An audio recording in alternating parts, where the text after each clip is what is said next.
Hello students, चलो इस questions में क्या दिया देखो। Pendulum is performing simple harmonic motion, the acceleration of the bob is 20 centimetre per second square at distance 5 centimetre from the mean position, the time period of oscillation. Okay, question में क्या दिया है? Acceleration देकर रखा है। कितना दिया है एक्सेलरेशन? एक्सेलरेशन देकर रखा है 20 सेंटीमीटर पर सेकंड स्क्वायर, और पोजीशन देकर रखा है कहाँ पे ये acceleration, x is equal to 5 centimetre पे। फाइंड आउट क्या करना है आपको? टाइम पीरियड फाइंड आउट करना है। एक्सेलरेशन दिया है, पोजीशन दिया हुआ है, आपको क्या निकालना है? डिस्टेंस या पोजीशन सेम चीज होता है। आपको एक्सेलरेशन और डिस्टेंस दे के रखा है, आपको टाइम पीरियड कैलकुलेट करना है। तो सिंपल एक्सेलरेशन की फॉर्मूले में सब्स्टिट्यूट करके कैलकुलेट कर लेते हैं। बोलोगे सर टाइम पीरियड तो किसी फॉर्मूले में नहीं। जब भी आपको टाइम पीरियड बोला गया तो आप हमेशा ओमेगा पे फोकस करोगे। ठीक है, तो आप ट्राई करोगे जब भी कहीं पे बोला कि sir find the time periods, आप देखोगे कि ओमेगा कैसे कैलकुलेट होता है, क्योंकि ओमेगा को हम बाद में रिप्लेस किससे कर सकते हैं? 2 पाई बाय टी से, और वहां पे टाइम निकाल सकते हैं। क्लियर, समझ आ रहा है?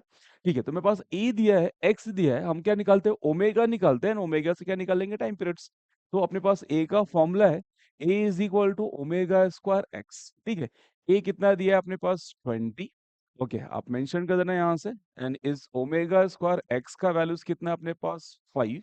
तो यहाँ से डिवाइड किया, कितना आ गया? इस 20 divide by 5 is omega square. इस 4 is equal to omega square, square root लिया है तो कितना आएगा अपने पास?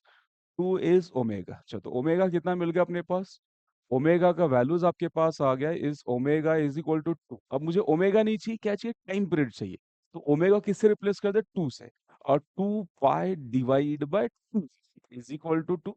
2 2 कैंसल, यहाँ से बचेगा pi divide by T is equal to 1। तो pi is equal to T, we can say time period is equal to pi seconds.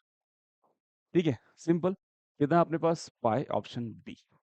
Clear? जब भी याद रखो, जब भी आपको बोलेगा कि टाइम पीरियड कैलकुलेट करो, तो आपके पास टाइम पीरियड का फॉर्मूला नहीं है, और या गिवन में से टाइम पीरियड डायरेक्टली नहीं मिल रहा है, तो आप क्या निकालोगे? ओमेगा निकालने के बारे में सोचोगे। ठीक है, हमेशा फोकस किस करना है? टाइम पीरियड का अगर फॉर्मूला नहीं है अपने पास डायरेक्टली, तो आप क्या कैलकुलेट करोगे? ओमेगा। एंड जैसे ओमेगा मिल जाएगा, मैं ओमेगा किससे रिप्लेस कर सकता हूँ? 2 बाई टी, वहां से टी मिल जाएगा। ठीक है, समझ में आया? Thank you.